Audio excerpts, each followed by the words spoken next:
ಉತ್ತರ Karnataka Bidar news round ಅಪ್ಗೆ ಸ್ವಾಗತ. ನಾನು ಪ್ರಿಯಾಂಕಾ ಶ್ರೀಗುರು. ಬನ್ನಿ ಕ್ವಿಕ್ಕಾಗಿ ನೋಡೋಣ ಇಂದಿನ ಬೀದರ್ ಜಿಲ್ಲೆಯ ಪ್ರಮುಖ ಸುದ್ದಿಗಳನ್ನು.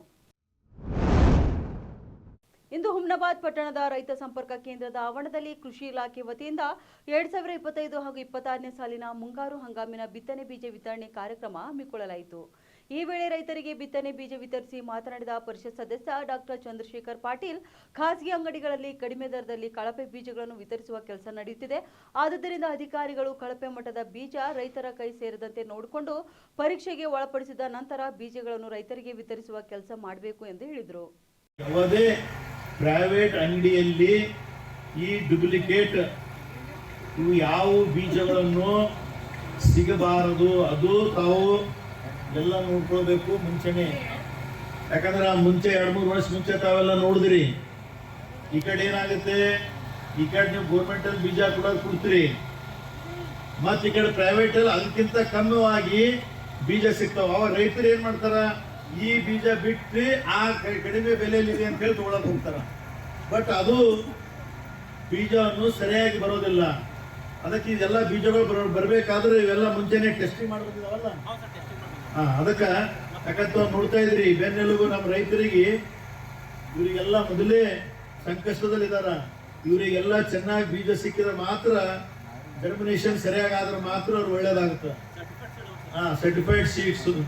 ಅದಕ್ಕೆ ತಾವೆಲ್ಲ ರೈತರಿಗೆ ಮತ್ತು ನಾನು ನಿಮ್ಗೆಲ್ಲರಿಗೆ ಆಫೀಸರ್ ವಿನಂತಿ ಮಾಡ್ತೀನಿ, ರೈತರು ಎಲ್ಲರೂ ಸಂತೋಷವಾಗಿದ್ದರೆ ನಾವು ಖುಷಿ, ನಾವು ಖುಷಿ ಇದ್ರೆ ನೀವು ಆಫೀಸರ್ ಖುಷಿಯಾಗಿರ್ತೀರಿ.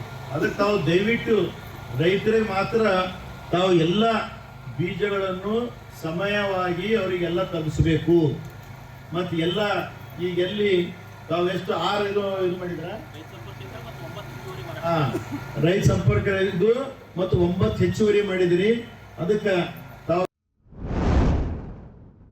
ಬೀದರ್ ತಾಲೂಕಿನ ಕೊಳರ್ಕೆ ಗ್ರಾಮದಲ್ಲಿನ ಸಾಯಿಬಾಬಾ ಮಂದಿರದ 11ನೇ ಜಾತ್ರಾ ಮಹೋತ್ಸವದ ಅಂಗವಾಗಿ ನಿನ್ನೆ ರಾತ್ರಿ ಪಲ್ಲಕ್ಕಿ ಉತ್ಸವವು ಅದ್ದೂರಿಯಾಗಿ ಜರುಗಿತು. ಇನ್ನು ಕೊಳಾರ್ ಗ್ರಾಮದ ಸಾಯಿಬಾಬಾ ಮಂದಿರದಿಂದ ಹನುಮಾನ್ ಮಂದಿರದವರೆಗೂ ಗ್ರಾಮದ 100 ಜನ ಭಕ್ತಾದಿಗಳು ಪಲ್ಲಕ್ಕಿ ಹೊತ್ತು ಸಾಗಿದ್ರು. ಈ ವೇಳೆ ಯುವಕರು ಡಿಜೆ ಸದ್ದಿಗೆ ಹೆಜ್ಜೆ ಹಾಕಿದ್ರೆ, ಮಹಿಳೆಯರು ಕೂಡ ಕೋಲಾಟವಾಡುತ್ತಾ ಸಾಗಿದ್ರು. ಈ ಸಂದರ್ಭದಲ್ಲಿ ಬೀದರ್ ದಕ್ಷಿಣ ವಿಧಾನಸಭಾ ಕ್ಷೇತ್ರದ ಶಾಸಕ ಶೈಲೇಂದ್ರ ಬೆಲ್ದಾಳೆ ದೇವಸ್ಥಾನಕ್ಕೆ ಭೇಟಿ ನೀಡಿ ವಿಶೇಷ ಪೂಜೆ ಸಲ್ಲಿಸಿ ಆಶೀರ್ವಾದ ಪಡೆದುಕೊಂಡರು.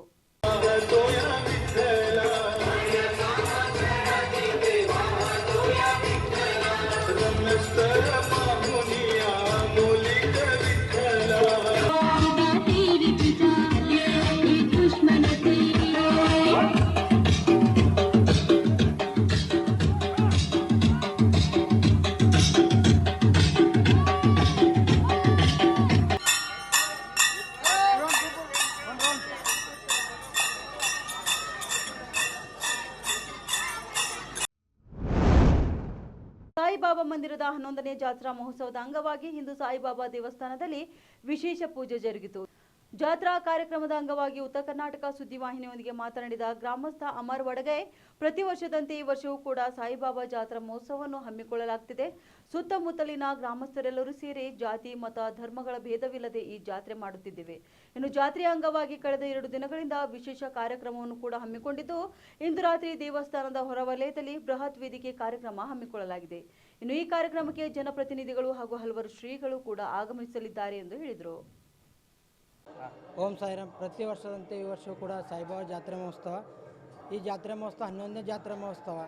ಸುತ್ತಮುತ್ತ ನಿಜಪುರ, ಹಜರಿ, ಕಮಲಾಪುರ ಗ್ರಾಮೋತ್ಸವ ಸೇರಿ ಇದೊಂದು ಭಾಳ ಅದ್ದೂರಿಯಿಂದ ಜಾತ್ರೆ ಮಾಡ್ತೇವೆ ನಾವು. ಜಾತಿ ಭೇದ ಧರ್ಮ ಇಲ್ಲದೆ ಇದೊಂದು ಜಾತ್ರೆ ಮಾಡುವುದು ನಾವು ಸಾಯಿಬಾಬಂದು. ಸಬ್ಕಾ ಮಾಲಿಕ್ ಏಕ್ ಅಂದಂಗೆ ಜಾತಿ ಭೇದ ಇಲ್ಲ, ಎಲ್ಲ ಜಾತಿದು ಸೇರಿ ನಾವು ಇವತ್ತು ಒಂದು ಅದ್ದೂರಿಯಾಗಿ 2 ದಿವಸ ಜಾತ್ರಾ ಮಹೋತ್ಸವ ಮಾಡ್ತೇವೆ ಇಲ್ಲಿ ಕೊಳಾರ್ ಗ್ರಾಮದಲ್ಲಿ. ಹಾಗೂ ನಿನ್ನೆ ಒಂದು ಕಾರ್ಯಕ್ರಮ ನಡೆದೆವು. ಸಾಯಿಬಾಬಾರ 11ನೇ ಜಾತ್ರಾ ಮಹೋತ್ಸವ ಅಂಗವಾಗಿ ಪಾಲ್ಕಿ ಮೆರವಣಿಗೆ ಹಾಗೂ ಅದರಲ್ಲಿ ಕೋಲಾಟ, ಪಾಲ್ಕಿ ಹಾಗೂ ಡೊಳ್ಳು ಕಾರ್ಯಕ್ರಮಗಳು ಇದ್ದವು. ಹಾಗೂ ಇವತ್ತು ಬೆಳಗ್ಗೆ ಕೂಡ ಸಾಯಿಬಾಬಾರ 11ನೇ ಜಾತ್ರೋತ್ಸವ ಅಂಗವಾಗಿ ಮಹಾಪ್ರಸಾದ 10 ಗಂಟೆಯಿಂದ ರಾತ್ರಿ 11 ಗಂಟೆವರೆಗೆ ಮಹಾಪ್ರಸಾದ ವ್ಯವಸ್ಥೆ ಕೂಡ ಇರುತ್ತದೆ. ಹಾಗೂ ಇಂದು ಸಾಯಂಕಾಲ ಪ್ರವಚನ ಕಾರ್ಯಕ್ರಮ ಇರುತ್ತದೆ 7 ಗಂಟೆಗೆ. ಡಾಕ್ಟರ್ ಬಸವಲಿಂಗ ಅಮದೂತ್ ಮುತ್ಯ ಅಪ್ಪರು ಕೂಡ ಆಗಮಿಸುತ್ತಿದ್ದಾರೆ, ಹಾಗೂ ಹವಾಮಾಲಿನಾಥ್ ಮುತ್ಯವರು ಕೂಡ ಆಗಮಿಸುತ್ತಿದ್ದಾರೆ, ಹಾಗೂ ರಾಜಕೀಯ ವ್ಯಕ್ತಿಗಳು ಕೂಡ ಆಗಮಿಸುತ್ತಿದ್ದಾರೆ. ನಿನ್ನೆ ಕೂಡ ನಮ್ಮ ಕ್ಷೇತ್ರದ ಶಾಸಕರಾದ ಡಾಕ್ಟರ್ ಶೈಲೇಂದ್ರ ಬೆಂದೇಳವರು ಕೂಡ ಬಂದು ದರ್ಶನ ಪಡೆದುಕೊಂಡು ಒಂದೆರಡು ಮಾತಾಡಿ ಹೋಗಿದ್ದಾರೆ. ಹಾಗೂ ಇವತ್ತು ನಮ್ಮ ಮಾಜಿ ಸಚಿವರು ಮಿನಿಸ್ಟರ್ ಆದಂಥ ಬಂಡೆಪ್ಪ ಕಾಶೆಂಪೂರ್ ಕೂಡ ಆಗಮಿಸುತ್ತಿದ್ದಾರೆ. ಹಾಗೂ ಸುತ್ತಮುತ್ತ ನಿಜಪುರ ಹಜರಿ ಕಮಲಾಪುರ ಸೇರಿ ಅದ್ದೂರಿಯಾಗಿ ಜಾತ್ರೆ ಮಾಡಿದೆ. ಇವತ್ತು ಸಾಯಂಕಾಲ 7 ಗಂಟೆಗೆ ಮಿನಿಮಮ್ ಒಂದು 3,000ನಿಂದ 4,000ಕ್ಕಿಂತ ಹೆಚ್ಚು ಜನ ಸೇರುವ ನಿರೀಕ್ಷೆಯಲ್ಲಿದೆ. ಆದ್ದರಿಂದ ತಾವೆಲ್ಲರೂ ಈ ಒಂದು ಉತ್ತರ ಕರ್ನಾಟಕ ನ್ಯೂಸ್ ಮೂಲಕ ಹೆಚ್ಚಿನ ಸಂಖ್ಯೆ ಸೇರಬೇಕೆಂದು ನಿಮ್ಮಲ್ಲಿ ಕಾಕಳಿ ವಿನಂತಿಸಿಕೊಳ್ಳುತ್ತೇನೆ. ಅಮರ್ ವಡಗೈ. ಆಪರೇಷನ್ ಸಿಂಧೂರ್ ಯಶಸ್ವಿ ಹಿನ್ನೆಲೆಯಿಂದ ಬೀದರ್ ಜಿಲ್ಲೆಯ ಔರಾದ್ ಪಟ್ಟಣದಲ್ಲಿ ತಿರಂಗ ಯಾತ್ರೆ ಹಮ್ಮಿಕೊಳ್ಳಲಾಯಿತು. ಔರಾ ಶಾಸಕ ಹಾಗೂ ಮಾಜಿ ಸಚಿವ ಪ್ರಭು ಚವ್ಹಾಣ್ ನೇತೃತ್ವದಲ್ಲಿ ತಿರಂಗ ಯಾತ್ರೆಯಲ್ಲಿ ಪ್ರಭು ಚವ್ಹಾಣ್ ಅವರು ತಿರಂಗ ಧ್ವಜ ಹಿಡಿದು ಹೆಜ್ಜೆ ಹಾಕಿದ್ರು. ನಂತರ ಔರಾದ್ ಐಬಿಯಿಂದ ಎಪಿಎಂಸಿ ವೃತ್ತದವರೆಗೆ ನಡೆದ ತಿರಂಗ ಯಾತ್ರೆಯಲ್ಲಿ ಮಾಜಿ ಸೈನಿಕರು ಹಾಗೂ ನೂರಾರು ವಿದ್ಯಾರ್ಥಿಗಳು ಕೂಡ ಭಾಗಿಯಾದರು. ಈ ವೇಳೆ ಬಿಜೆಪಿ ಜಿಲ್ಲಾಧ್ಯಕ್ಷ ಸೋಮನಾಥ್ ಪಾಟೀಲ್, ಬಿಜೆಪಿ ಮುಖಂಡರು ಹಾಗೂ ಅನೇಕ ಸ್ವಾಮೀಜಿಗಳು, ವಿದ್ಯಾರ್ಥಿಗಳು ಕೂಡ ಭಾಗಿಯಾಗಿದ್ದರು.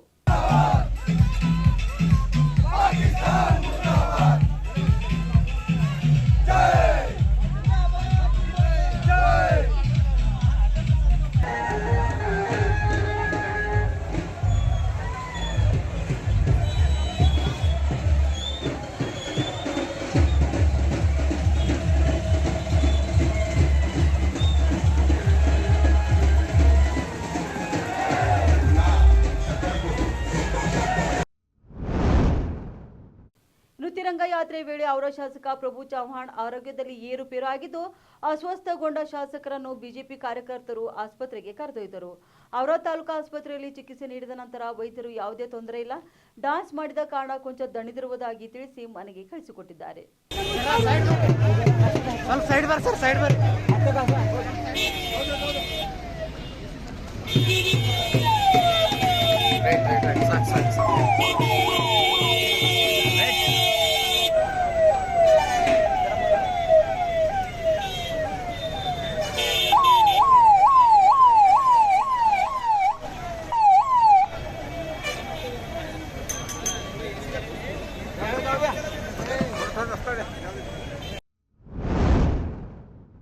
ಬೀದರ್ ತಾಲೂಕಿನ ಚಿಮ್ಕೋಡ್ ಗ್ರಾಮದಲ್ಲಿ ಪ್ರತಿ ವರ್ಷದಂತೆ ಈ ವರ್ಷವೂ ಕೂಡ ಪಾಂಡುರಂಗ ವಿಠಲ ದೇವರ ಅಖಂಡ ಹರಿನಾಮ ಸಪ್ತಾಹ ಕಾರ್ಯಕ್ರಮ ಸತತ 7 ದಿವಸಗಳ ಕಾಲ ಅದ್ಧೂರಿಯಾಗಿ ಜರುಗಿತು.